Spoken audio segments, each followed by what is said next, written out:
So, hallo und herzlich willkommen zurück zu einer weiteren Runde Genshin Impact.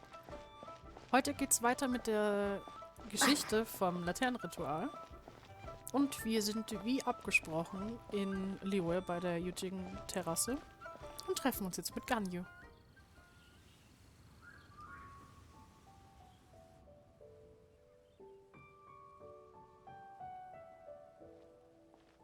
Oh. Greetings, Traveler and Paimon. What time is it? Are you okay, Ganyu? You were nodding off there. Didn't you sleep well last night? I'm fine. Don't worry about me. Let's discuss the matter at hand. Since last time, I've been thinking a lot about the story Paimon told me. In essence, someone rescued a drowning man and performed some music.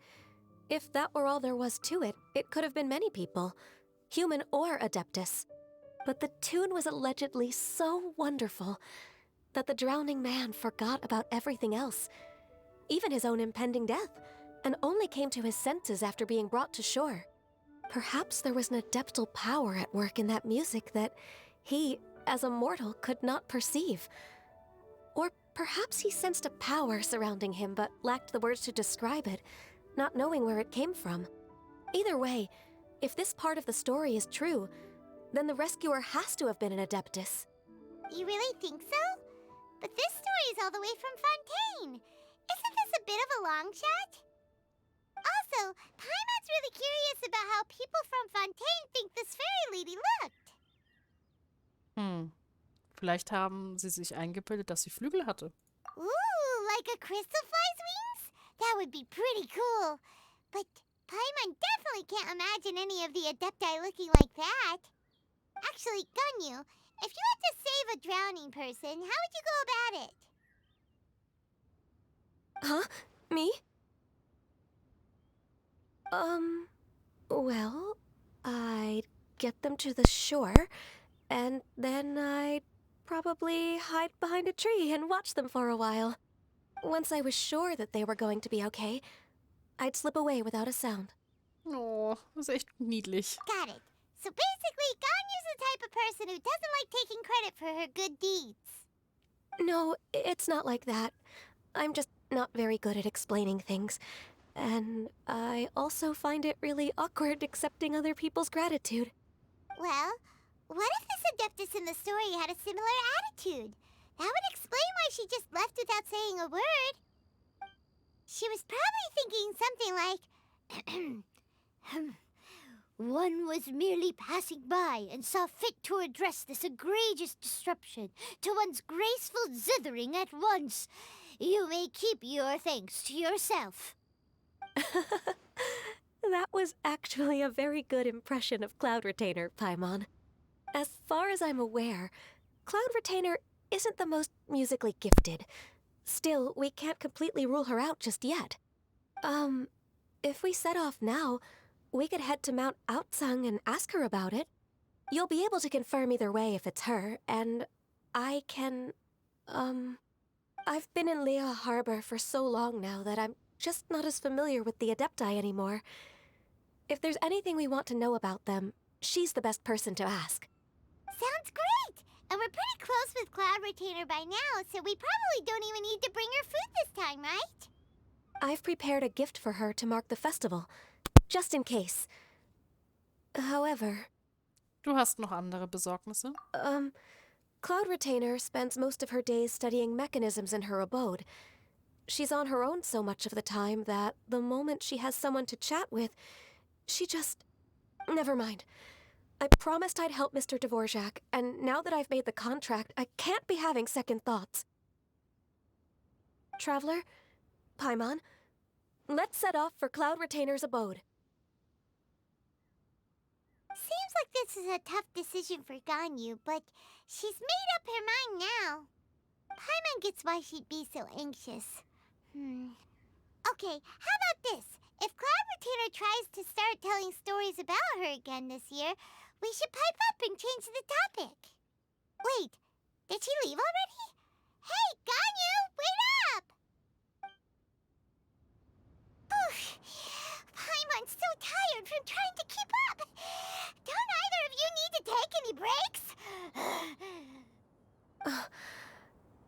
I can't believe it. Cloud Retainer is not here. Huh? Did we miss her? She doesn't like to travel, so in the past, it's always been the other Adepti who come to visit her during the festivals. Ist sie gerade vielleicht mit etwas anderem beschäftigt? True. Now that I think about it, Cloud Retainer would be quite capable of taking care of anything on her own. There's no need to worry about her. Since she's not here, I guess the next step is to check all the other Adepti abodes, one by one. Uh-oh. Will it involve a lot more traveling?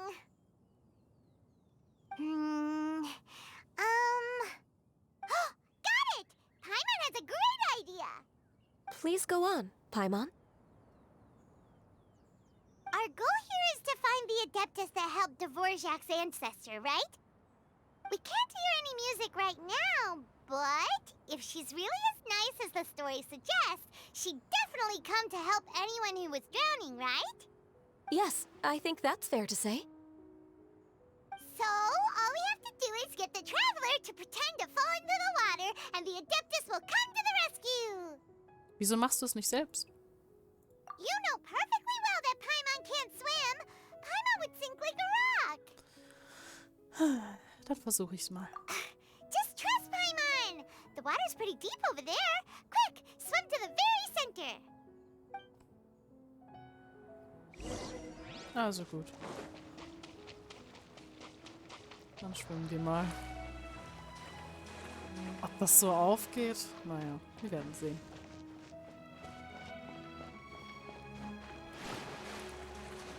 Help! Help! Someone's drowning! If only there was a kind-hearted Adeptus here to save us! Oh no! Whatever will a Paimon do? What is going on?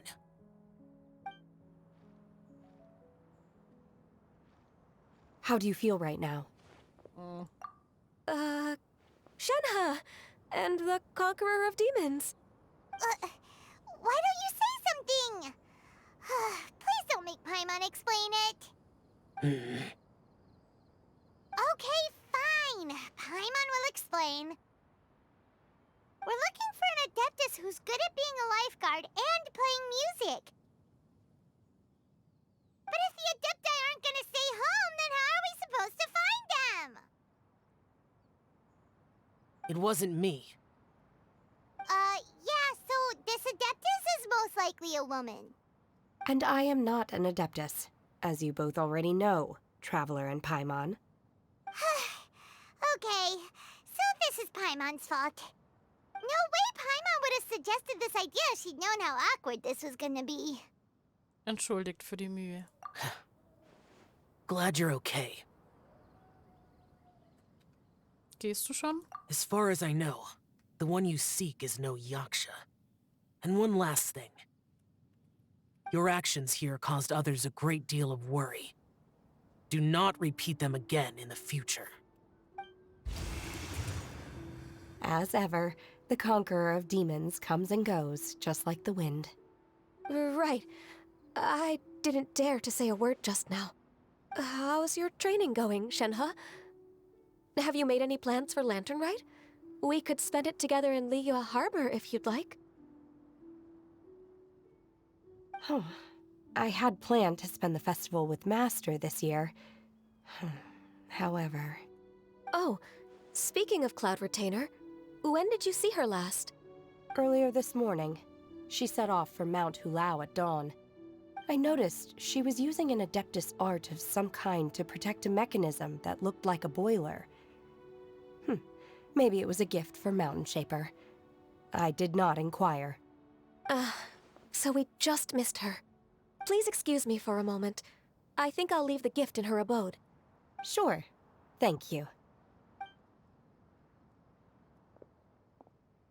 It sounds like Ganyu and Shenhe have gotten a lot closer recently. Yes. During the summer and winter, I continued to train with Master. In the other months of the year, I have been learning to adapt to human life in Liyue Harbor. Ganyu arranged accommodations for me in the city, and also recommended several work positions for me. But when I try to blend in by referring to her as Miss Ganyu or Lady Ganyu, like the others, she says I mustn't address her like that. Sometimes I'm supposed to copy other people. Sometimes I'm not. It's a little difficult to keep track of everything. Ganyu ist es peinlich, wenn Leute sie Fräulein Ganyu nennen. Oh, is that what it is? Noted. So, you came looking for Master today because you wanted to ask her about the Mystery Adeptus. Is that right? Yep. Oh, speaking of that, have you ever heard any music while out training in the mountains? Music? What is that? It's, a kind of a happy or relaxing sound. Or, a nerve-wracking sound. Or even a terrifying one. Okay, I'm done. I also left her a note so that she knows where to find us. We won't miss her again. Yay! That's really helpful. Thanks!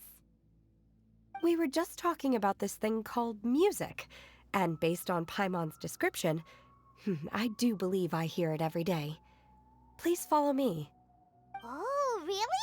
Great, let's go! Gut.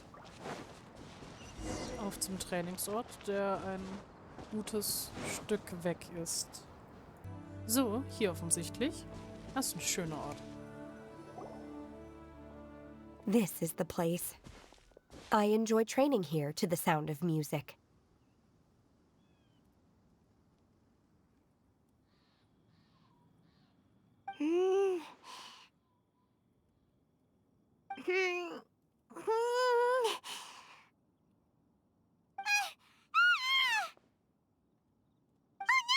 Paimon's gone deaf! Paimon can't hear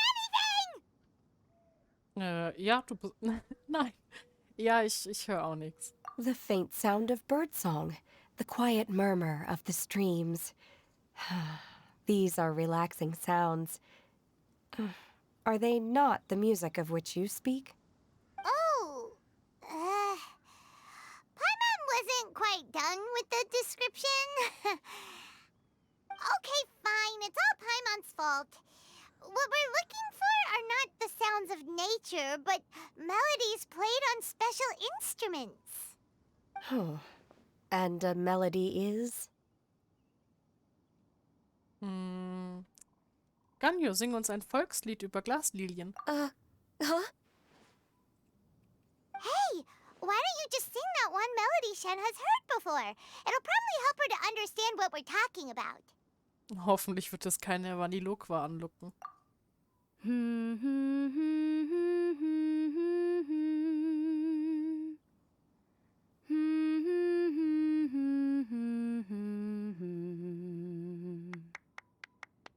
Wie schön. Ach, das ist voll süß. Oh, was that from the opera that Yoonjin sang?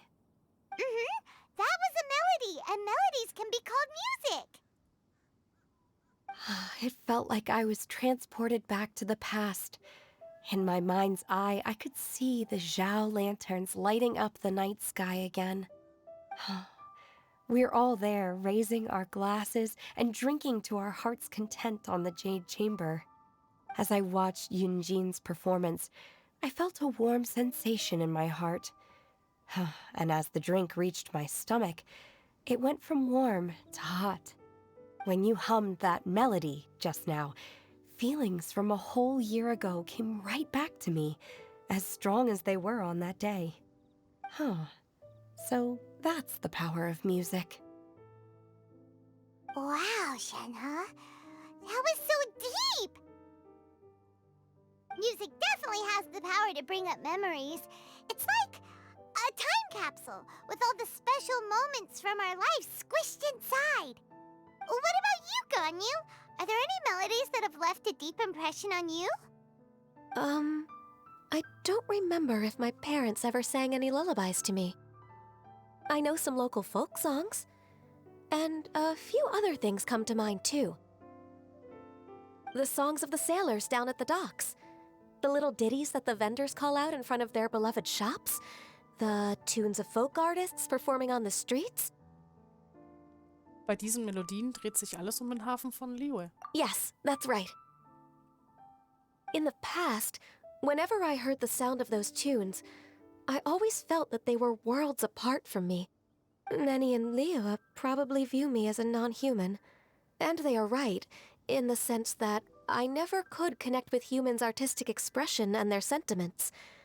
So I haven't been able to integrate into their community and be a part of their lives. At least, that's the view I held in the past. Only more recently did I start to realize that the only barriers are ones that I have erected with my imagination. The way those melodies make me feel isn't all that different from other people after all. They're about mundane details of everyday existence. Life's ups and downs, joys and sorrows.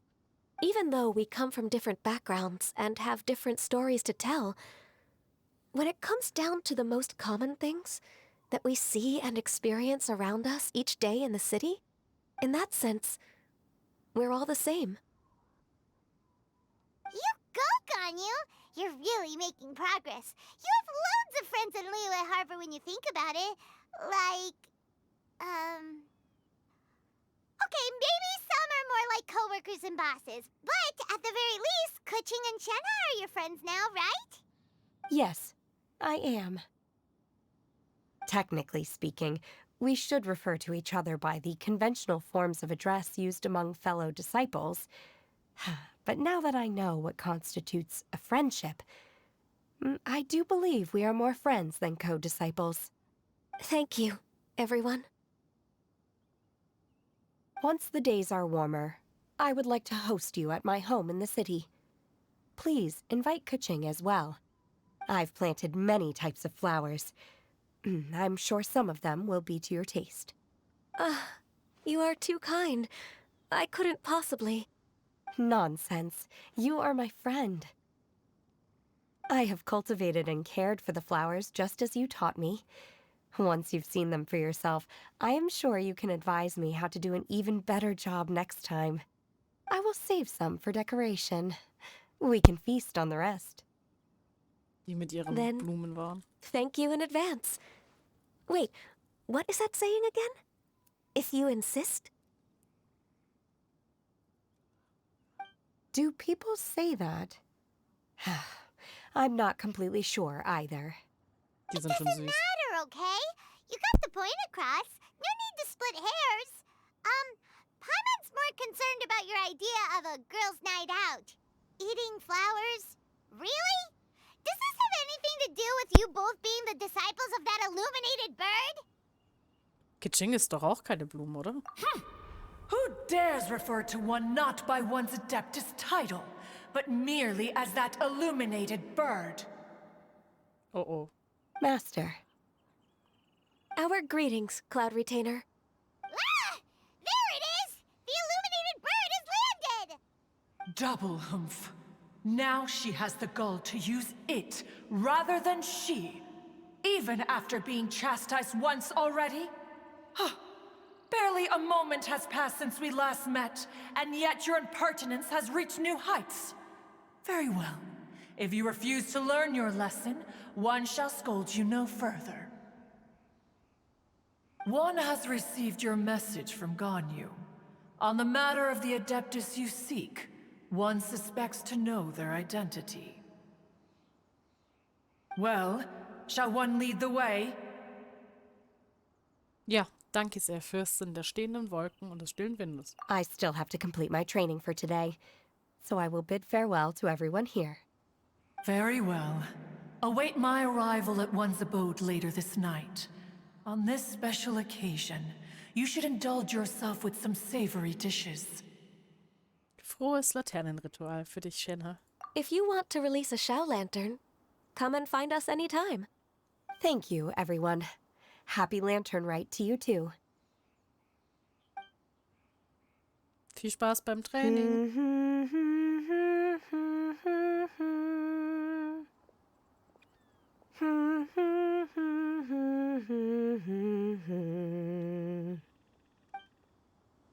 Sehr schön.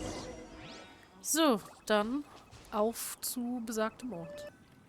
So, da sind wir auch schon beim besprochenen Ort. Is this Quaily Plains? Cloud Retainer, why did you bring us here? Ganyu is of course familiar with the name Guizhong, but have you ever heard of her? Ja, wir haben davon gehört, nämlich bei der Balliste. Die Guizhong-Balliste. Ich weiß tatsächlich auch ein bisschen mehr Hintergrundwissen über Guizhong, aber ich vermute mal, sie wird uns das sagen. Guizhong is another name of Agentis, the god of dust.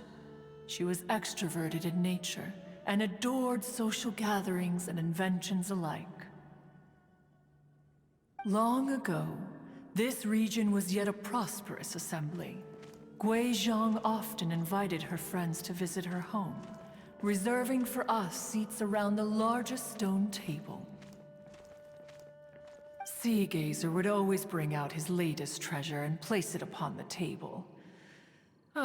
He could be quite the braggart. Though usually a mild-mannered fellow, when it came to those collectibles he was so fond of, he always loved to show them off. Paimon remembers that name. So that's what Sea Gazer was like. He was an old friend and a former rival. One has many memories of him. Once he had brought out the treasure, it would predictably become the center of attention.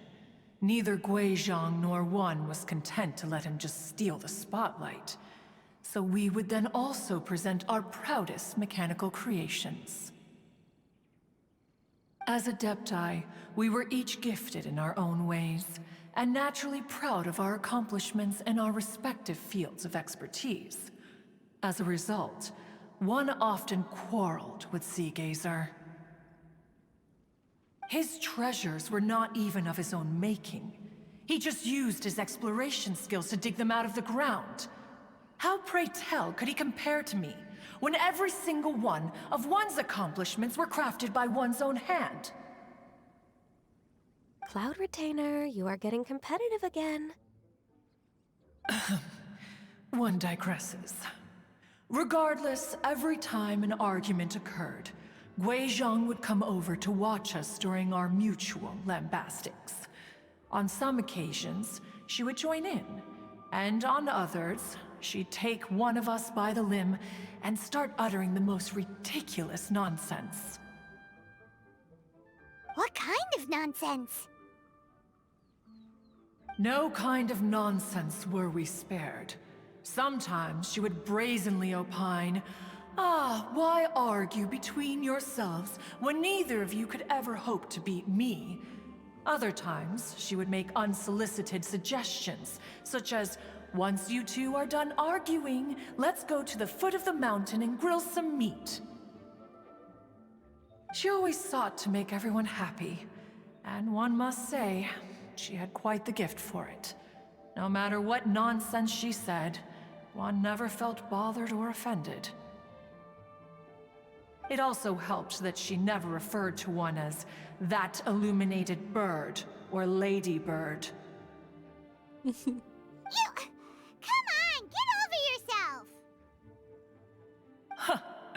Anyway, just as our impassioned arguments would reach the apex of acrimony, Marchosius would bring his delectable dishes to the table.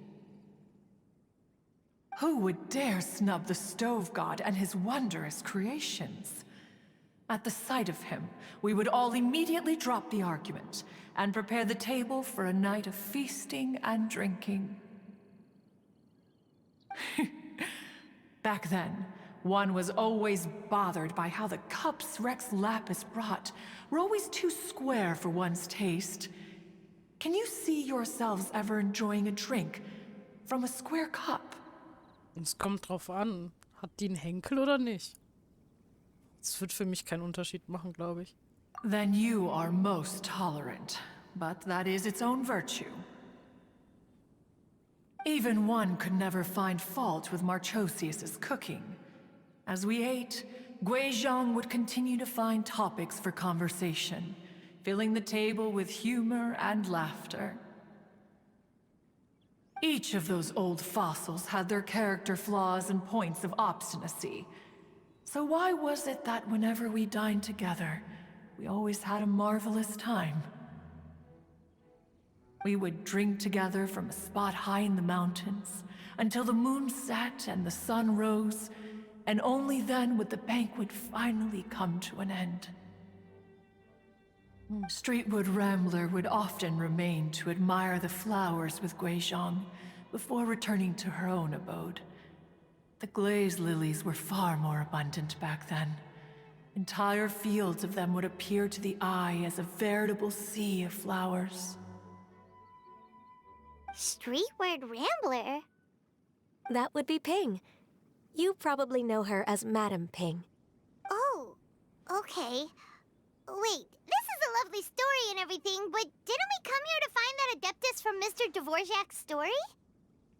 Or are you saying that it was Guizhong? Didn't she, already, Alas, long has one avoided this place for precisely that reason. The sights here are a reminder of a time long gone, and evoke much sorrow. One should have guessed that you would disrupt one's poignant moment of mourning with your incessant questioning. No matter, one will share the whole story with you now. In times gone by, one quarreled oft with Guizhong concerning mechanical principles. We each had our ideals, and neither would yield. Under the pretext of a social gathering, one invited the impartial Rex Lapis to judge the quality of our creations. But Rex Lapis declared that Guizhong's Obscuro Vulpus mechanism was superior. Though one was too proud to acknowledge it, in one's heart, one knew that Guizhong was indeed the superior talent in the mechanical arts. As for the story between Guizhong and Streetward Rambler, that begins with a certain bell. In Guizhong's opinion, while mechanisms were no substitute for human composers, they were yet capable of producing simple but fine melodies. But Streetward Rambler believed music to be an expression of the soul, an emotional enterprise that could never hope to be replicated by machinery. They argued endlessly, until one asked Rex Lapis to intercede. He confiscated the bell and designated it for ceremonial use. Thereafter, one would often find them convening in the mountains, discussing music, mechanics, and all the affairs of the mortal world. But these good times were not to last. War broke out between the gods, and soon engulfed the Guili Plains. Guizhong was overpowered by the enemy, and fell in battle. When Streetwood Rambler and I arrived at the scene at long last, all that remained among the ruins was her lifeless body. After this, at Streetwood Rambler's request, Rex Lapis granted her the cleansing bell for safekeeping. To honor our friend's memory, one made a few finishing touches to her ballistic device. Many lantern rites have passed since then. Many greetings and goodbyes. Upon what do you gaze? The Guili Plains? No. It's everything.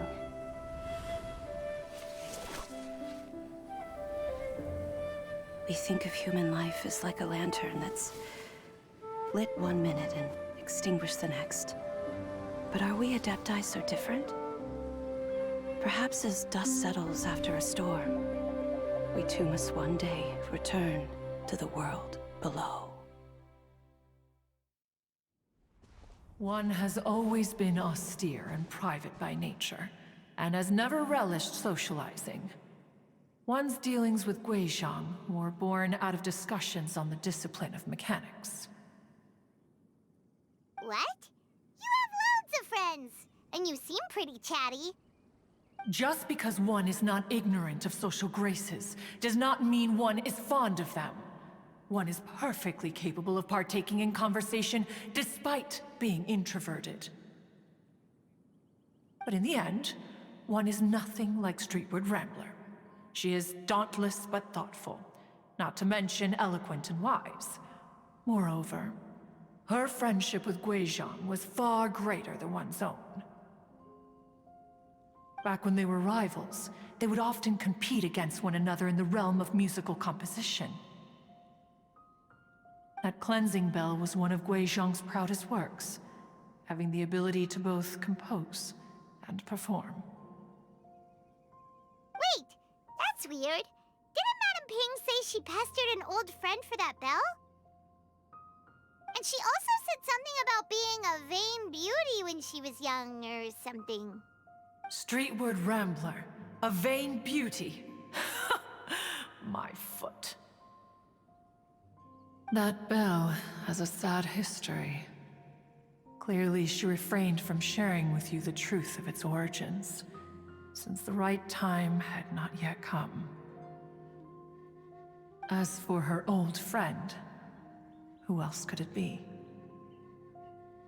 As soon as Streetward Rambler heard that a certain Zhang Li wished to borrow the bell, she realized that the man was none other than Rex Lapis, and that he had made an enormous decision. After all, we all have known each other for several millennia. Some things between us are implicitly understood.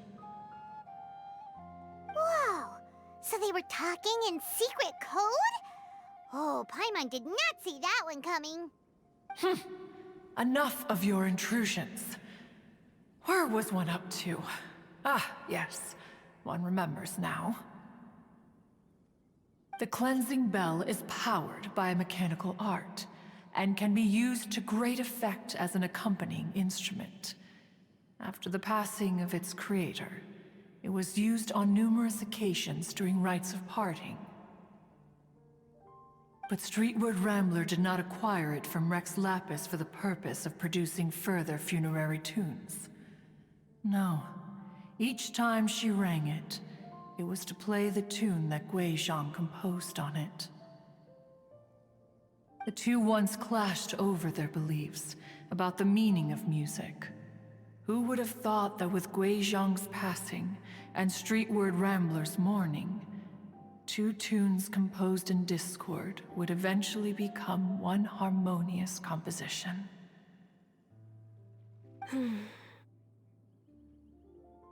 Once upon a time, Streetward Rambler also loved gatherings, liquor, and music. But after Guizhong passed, she preferred her own company. She could often be found sitting alone at a mountain summit, contemplating and reminiscing with her zither. The music would go from mournful to soothing to impassioned. Many years passed before she finally composed a melody to her satisfaction. In celebration, she played the tune to the clouds. Regrettably, one has only ever heard her play that tune once. Which brings one back to the matter you've been investigating. Perhaps it was during that performance that the ancestor of your Fontaine friend fell into the water and was saved by Streetward Rambler. But if she was so happy with the melody, why would she only play it once? One was also greatly perplexed by this. After suppressing one's curiosity for a long while, one finally approached her and asked why she would retire the tune after having spent so long on it. In response, she said, "Though the strings that played that melody survive, the one who inspired it is gone. Tell me, Cloud Retainer, when the one attuned to my soul is no longer here, who else could hope to understand this tune?" Aw, poor Madame Ping. I just remember being taken care of by you when I was young. Once the Archon War came to an end, I stayed behind in Liyue Harbor to honor my contract. Although I met Guizhong a few times, I never knew anything of this particular story. Gui Zhang was quite the visionary, but tragically passed before her time. Her manuscripts still lie unfinished in the realm of clouds. Blank pages give one cause for contemplation on what might have been. Had you not decided to search for that mystery Adeptus, perhaps these stories, too, would have been lost to the sands of time.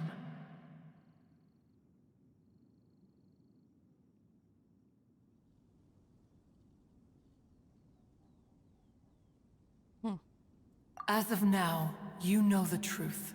That the Adeptus who rescued the drowning man was none other than Streetwood Rambler. Do you intend to discuss this with her?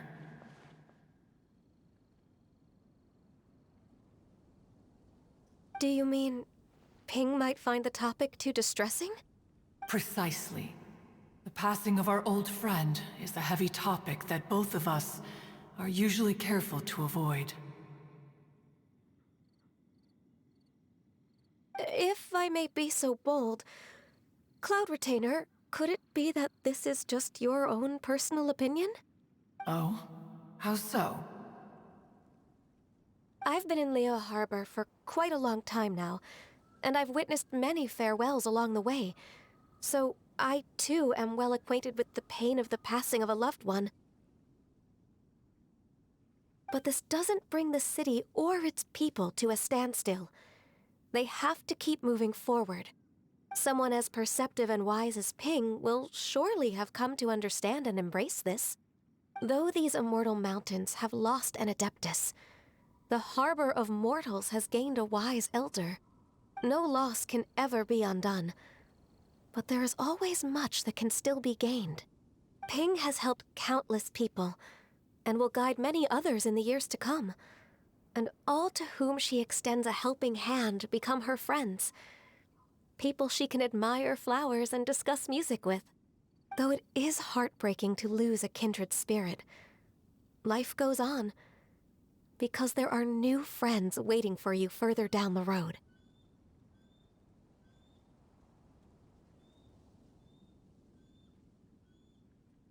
Ja, Niu hat recht. We even asked Madame Ping what she thought about adding a music festival to this year's Lantern Rite. When we get back, why don't we just ask her if she'd like to perform? Maybe we can even get her up on stage. You youngsters and your imaginations. Why don't you come with us? It's been a long time since you last spoke with Ping, and Liyue Harbor is always decorated so beautifully during the festival period. Is not every Lantern Rite the same in this regard? Were there ever anything new to discuss? One in Ping could meet any day of the year. I disagree. Each new day and each new year is different from those that have come before. How long will you simply let them pass you by?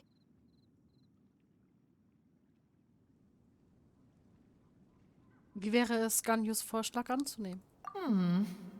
The edibles she brought this time were indeed quite delectable. Very well. Then one will be off. If the other old fossils have sneaked away into the city to amuse themselves, one shall soon find out. All right. We should be getting back to the harbor as well.